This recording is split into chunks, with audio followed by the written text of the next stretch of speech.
قريش إلى عاصم ليؤتوا بشيء من جسده يعرفونه وكان عاصم قتل عظيما من علمائهم يوم بدر فبعث الله مثل الذلة من الدبر فحمته من رسلهم فلم ينظروا منه على شيء।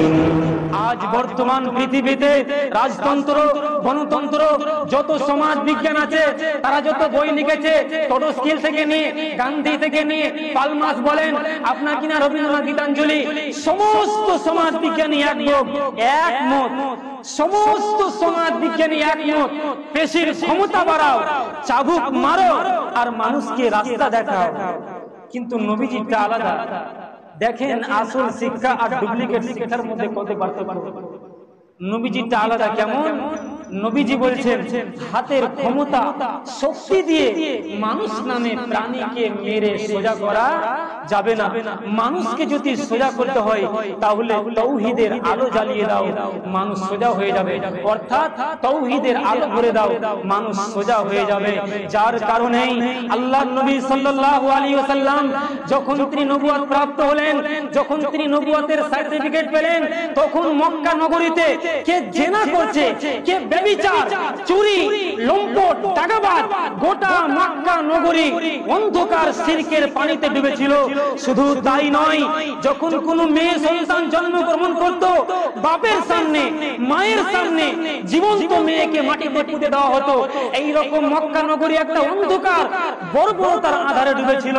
কই আল্লাহ তো তার নবীকে বললেন না, হে নবী যারা জিনা করছে তাদেরকে মাটিতে পুঁতে দাও, যারা শরাব পান করছে তাদেরকে সুলিতে চড়িয়ে দাও, যারা সুদ খাচ্ছে তাদেরকে মক্কা থেকে বহিষ্কার করে দাও। এটা তো বললেন না। এটা না দিয়ে বরং আল্লাহ তাবারক ওয়া তাআলা প্রথমে দিলেন তাদের ভিতরে শিক্ষা দাও, তাওহীদের আলো দাও। যখন তাদের ভিতরে তাওহীদের আলো ঢুকে যাবে তখন অন্ধকার দূরীভূত হয়ে আলোতে পরিণত হবে। আপনারা শুনেছেন, যার কারণেই হযরত উমর রাদিয়াল্লাহু তাআলা আনহু কোরআনের ওই আয়াতটি শুনেছিলেন যেটা তার নিজের বোন তেলাওয়াত করে শুনিয়েছিলেন। এই কোরআন, এই প্রকৃত শিক্ষা। তখন উমর রাদিয়াল্লাহু তাআলা আনহু লা ইলাহা ইল্লাল্লাহ বলতে বাধ্য হয়েছিল। শুধু তাই নয়, মক্কা নগরীতে আব্বাস রাদিয়াল্লাহু তাআলা আনহুর মতো সুদারু কেউ ছিল না। মক্কা নগরীতে এমন কোন পরিবার ছিল না যে আব্বাসের কাছ থেকে সুদে মাল উঠায়নি। শুধু তাই নয়, সুমামা বিন আসালের মতো মানুষ, একজন জিনাকারী, একজন নির্লজ্জ মানুষ আল্লাহর নবীকে কত ঘৃণা করেছিল। মক্কা নগরী, মক্কার মতো দেশকে কতটা ঘৃণা করেছিল। শুধু তাই নয়, হযরতে তালহা রাদিয়াল্লাহু তাআলা আনহু শরাব বন্টন করবে। শুধু তাই নয়, হযরতে মুআয বিন জাবাল মানুষদেরকে জগে করে শরাব পান করাবে।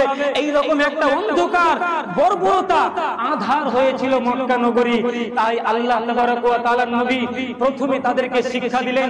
এই কথাই আল্লাহ কোরআনে পৃথিবীর মানুষকে জানিয়েছেন, কিতাবুন আনজালনাহু ইলাইকা লিতুখরিজান নাসা মিনাজ যুলুমাতি ইলান নূর। কোরআন বলছে আমার মিশন, আমার ভার্সিটি, আমার কলেজ গোটা বিশ্ব মানবতাকে পুঞ্জীবিত জমাট বাঁধা অন্ধকার থেকে টেনে বের করে হেদায়েতের দিকে আনার দিকে আমি এসেছি। অতএব মানুষকে পিটিয়ে থানাতে যদি মেরে সারা দিন রাত যদি পিটানো হয় মানুষ সোজা হবে না। মানুষের কাছে তাওহীদের আলো যদি দেওয়া হয় তাহলে মানুষ অটোমেটিক সোজা হয়ে যাবে।